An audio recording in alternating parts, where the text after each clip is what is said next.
तो अब आइए अपने वेद मंत्र में। वेद मंत्र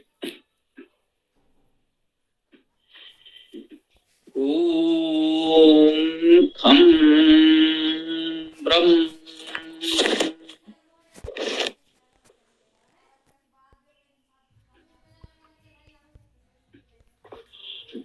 ओम यजुर्वेद अध्याय 34 मंत्र 45।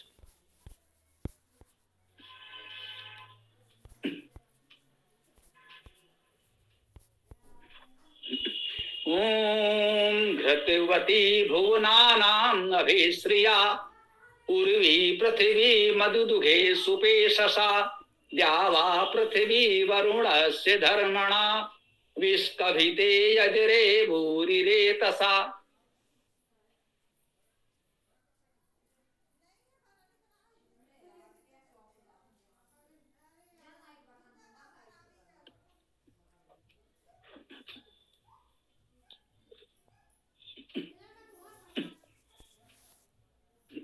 देखिए, घृतवती भुवना नाम अभिश्रिया, भुवना नाम अभिश्रिया घृतवती, ऐसा कह सकते हैं कि भुवना नाम अर्थात भुवनों की अभिश्रिया, जो अभिश्रिया है वह घृतवती है। अब घृतवती का अर्थ क्या है? प्रकाश युक्त। घृ धातु का अर्थ प्रकाशित होना और सिंचना भी है। घृतवती सिंचन युक्त, प्रकाश युक्त। भुवना नाम भुवनों की अभिश्रिया, अभिता परिता सर्वथा अभिउपसर्ग है, श्रिया श्रेय। इसका अर्थ आप ऐसे ही समझ लें तो अधिक उपयुक्त होगा। आश्रय भी कह सकते हैं। श्रिया, श्रेय या आश्रय एक ही बात है, ये भी ध्यान रखिएगा। वही श्री धातु है जी, ये श्री धातु है। इसी से आश्रय बनता है, इसी से श्रेय बनता है। और श्री का कोई और अर्थ होता होगा, हम वेद के लोग नहीं जानते। तो ये श्रेय आश्रय कहते, जो सभी भुवनों का अभिश्रिया है, जो सभी भुवनों का आश्रय है, जो सभी भुवनों का श्रेय है, वो घृतवती अर्थात प्रकाश युक्त है, प्रकाशमान। अब ये प्रकाशमान आश्रय वो परमेश्वर है, उसकी ये दिव्य सृष्टि है। समाज के दिव्य प्रकाशमान विद्वान देवगण हैं, तो इन सब को आप मान सकते हैं। उर्वी पृथ्वी मधुदुघे सुपेशसा,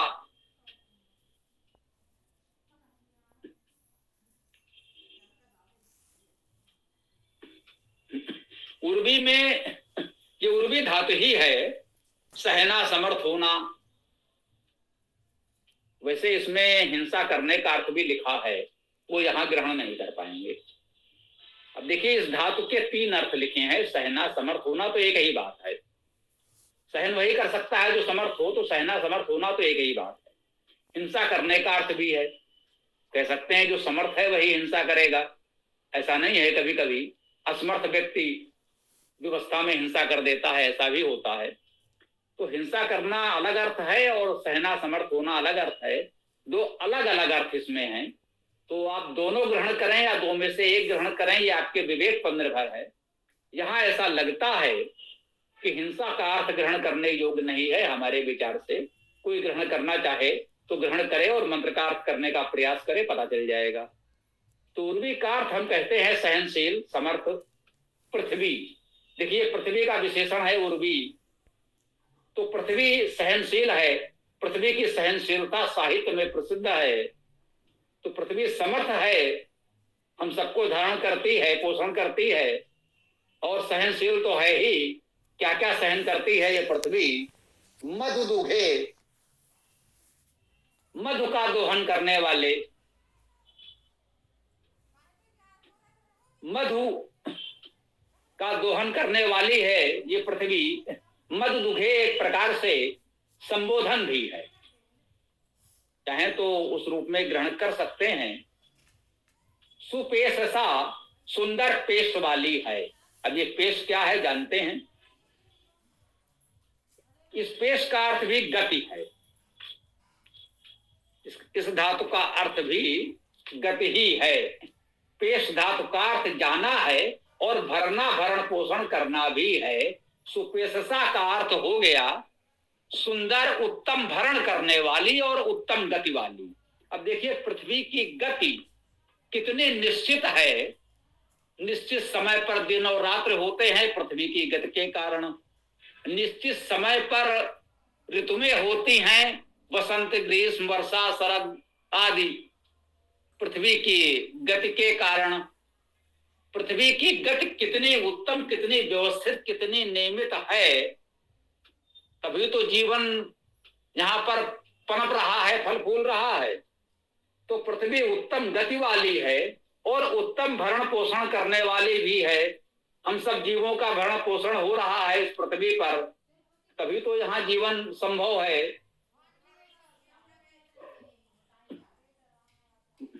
द्यावा पृथ्वी वरुणस्य धर्मणा, द्यावा और पृथ्वी, द्यावा दिवलोक प्रकाशमान। द्यावा में द्वित धातु सामान्यता मानी गई है, द्विव धातु भी हो सकती है। द्विव धातु का अर्थ अग्रसर होना, आगे जाना, और द्वित धातु का अर्थ प्रकाश होना, प्रकाश करना है। तो सामान्यता द्यावा में, द्यावा पृथ्वी में सभी विद्वानों ने द्वित धातु मानकर प्रकाशमय अर्थ किया है। और इसको हम बताते हैं कि एक तो पृथ्वी है जहां पर हमारा निवास है, और पृथ्वी की सीमा वायुमंडल से भी परे जो आकाश हमको दिखता है, जिसमें प्रकाशमान सूर्य, चंद्र, तारे आदि दिखते हैं, इन प्रकाशमान नक्षत्रों, तारों के संसार को, इस लोकों को दिवलोक, द्यावा कहते हैं। और पृथ्वी, तो द्यावा पृथ्वी, से द्यावा से पृथ्वी तक, वरुणस्य धर्मणा, वरुण, वरुणस्य वरुण का, वरुण अर्थात वर्ण करने योग वर्णी परमेश्वर का, धर्मणा धर्म द्वारा, इस वरुण के धर्म द्वारा, इस वर्णीय के धर्म द्वारा, धर्म के साथ, विष कविते अजरे भूरि रेतसा,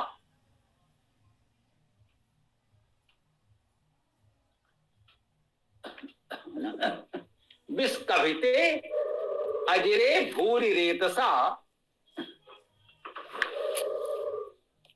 विष कविते को भी उपसर्ग है और स्कंभ धातु है। व्यापना, व्याप्त होना, प्रसृत होना, फैलना। विष कविते अर्थात व्यापक विस्तृत में, अजरे अर्थात अजर में, अजर में आ उपसर्ग माने तो ज्री धातु है, जीर्ण होना, स्तुत करना भी है। लेकिन आ उपसर्ग मानेंगे तो ज्री का अर्थ जीर्ण होना ही लेना होगा। अर्थात जो जीर्ण नहीं होता उस अजर में, अजर का सामान्य अर्थ यही प्रचलित है, वे अजर हैं अर्थात जीर्ण नहीं होते। और अज धातु का अर्थ है गति करना,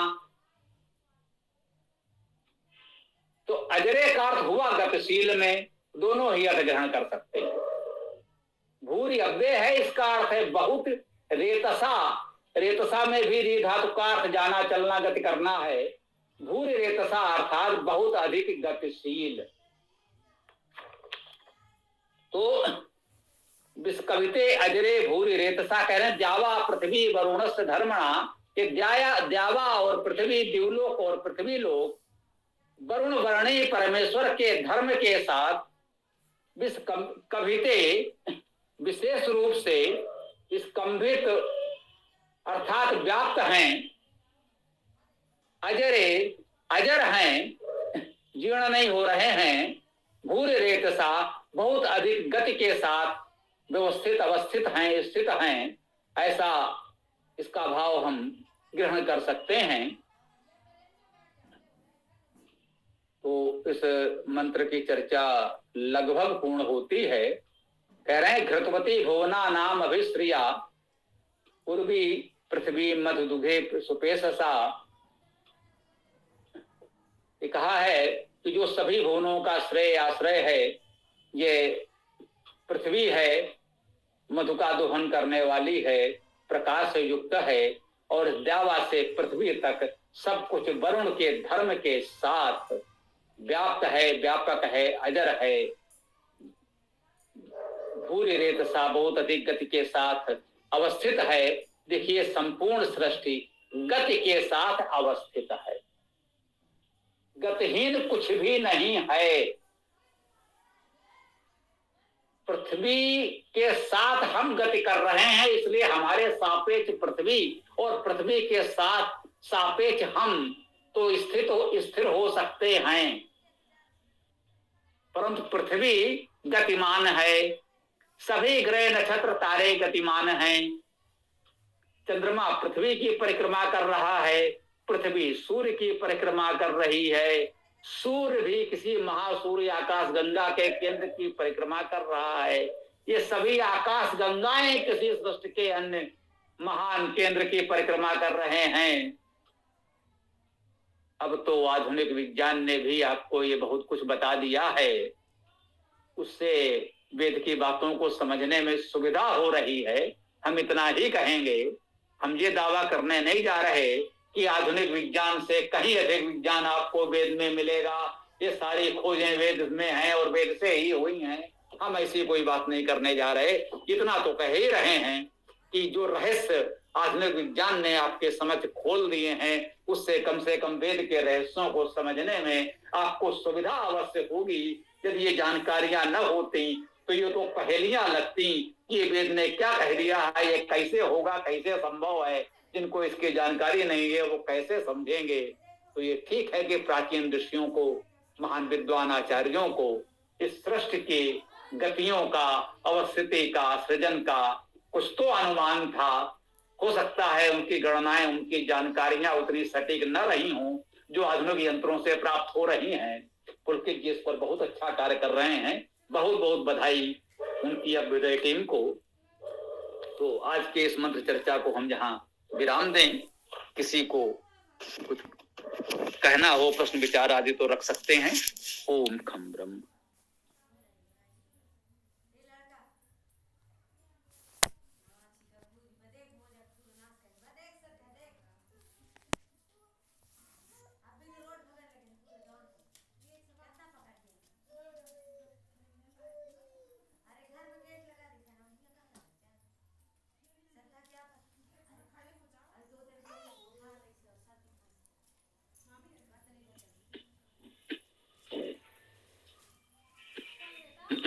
जी, तो किसी का कोई प्रश्न विचार आदि हो तो प्रस्तुत करें, अन्यथा वेदाष्टक का पाठ करें और समापन करें।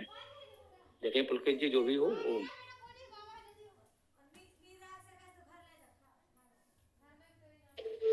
जी ठीक है, प्रश्न हो तो पूछ लीजिए, अन्यथा वेदाष्टक पाठ तो शुरू कर ही रहे हैं।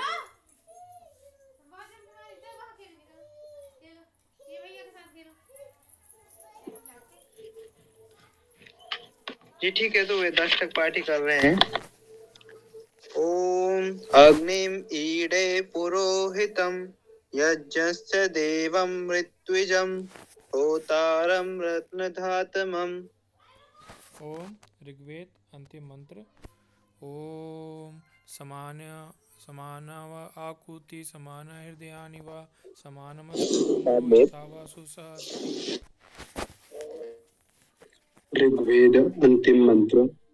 समानी वह आकुतिः समाना हृदयानि वह समानम अस्तु यो मनः यथा वह सुसह असति। सामवेद प्रथम मंत्र। ओम अग्ने आयाहि वीतये गृणानो हव्यदातये निहोतात सत्सि परहिषि। ओम खम ब्रह्म। सामवेद अंतिम मंत्र। ओम स्वस्ति न इंद्रो वृधश्रवा स्वस्ति न पूषा विश्ववेदाः स्वस्ति न ताक्षो अरिष्टनेमि स्वस्ति नो बृहस्पतिर्दधातु।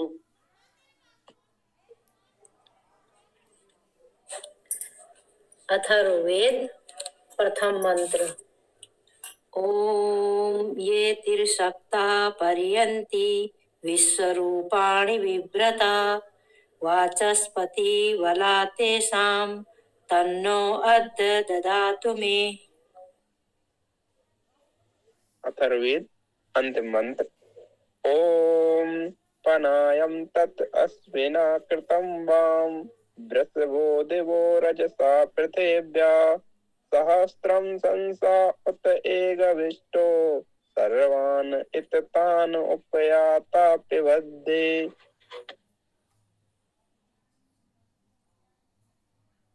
यजुर्वेद प्रथम मंत्र।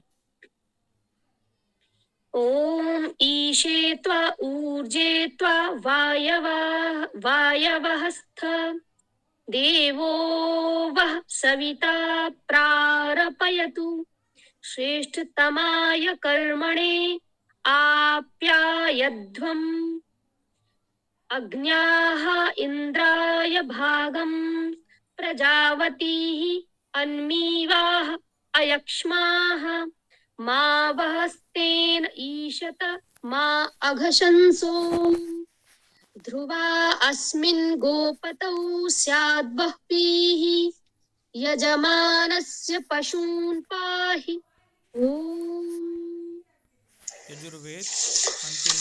यजुर्वेद अंतिम मंत्र। ओम हिरण्मयेन पात्रेण सत्यस्य अभिहितं मुखं यो असो आदित्ये पुरुषः सो असो अहम्। ओम खं ब्रह्म ओम खं ब्रह्म ओम। ओम। आप लोगों ने अति उत्तम वेद पाठ किया। आरती जी बहुत अच्छा पाठ कर रहे हैं और इधर कोमल जी विदुषी जी संभवतः किसी कारण से हमारा साथ नहीं दे पा रहे हैं, तो आरती जी के आने से ये वेद पाठ को निश्चित रूप से बल मिला है। क्योंकि कुछ लोग कहते होंगे स्त्री शूद्रो न अधिगताम, महिलाएं वेद नहीं पढ़ सकती, महिलाएं गायत्री मंत्र न पढ़ें, लेकिन हमें तो यही लगता है कि जब तक ये नारी शक्ति का वेद पाठ नहीं होता तब तक हमें वेद अधूरा लगता है। बिना सरस्वती के वेद साधना कैसे हो। उधर मैं कहता हूं कि सरस्वती को पूजने वाले कहते हैं कि महिलाएं वेद न पढ़ें। सबसे पहले वेद का गान तो बालिका सरस्वती ने ही किया। विमल वाणी ने वीणा लई, कमल कोमल कर में सब प्रीत, सप्त स्वर सप्त सिंधु में उठे छिड़ातम मधुर साम संगीत। सबसे पहले वेद का गान वीणा पर बालिका सरस्वती ने किया और उस सरस्वती को पूजने वाले कहते हैं महिलाएं वेद ना पढ़ें। इससे बड़ी विडंबना पाखंड और क्या होगा। हमें प्रसन्नता है कि हमारे साथ सरस्वती का जुड़ाव है और सरस्वती के श्रीमुख से हम लोग वेद पाठ सुन पा रहे हैं। ये हमारा सौभाग्य है, प्रारंभ से रहा है, सदैव हमने आपको जोड़कर रखा है। आज भी हमारा सौभाग्य है कि आप लोग जुड़े हैं। शशि जी भी हैं, आरती जी भी हैं, कोमल हैं, विदुषी हैं, बहुत से लोग हैं, सबका स्वागत है। कल से एक छोटा सा परिवर्तन हम कर रहे हैं, पुलकित जी ध्यान दीजिएगा।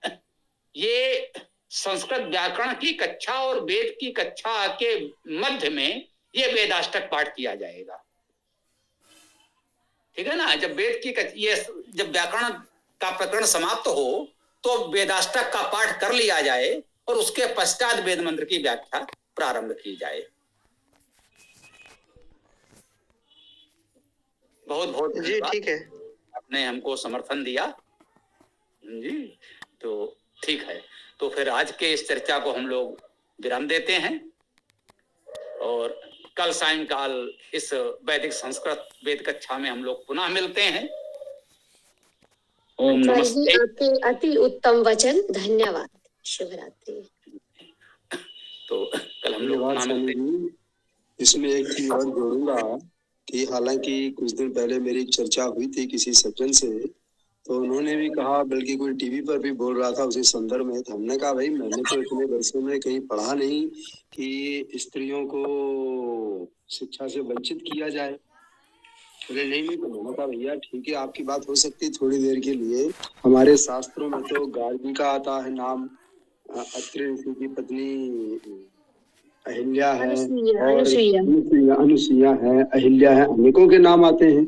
बोले अहिल्या का तो नाम तो मैंने कहीं नहीं सुना, उसको सापित है। मैंने सापित अलग है, लेकिन इतनी सुंदर जैसे स्तुति की रामचंद्र जी की, तो ये क्या अनपढ़ स्त्री कोई कर सकती है इस तरह से? और दूसरे भी कुछ दिन पंडित जी के साथ पढ़ रहा था, तो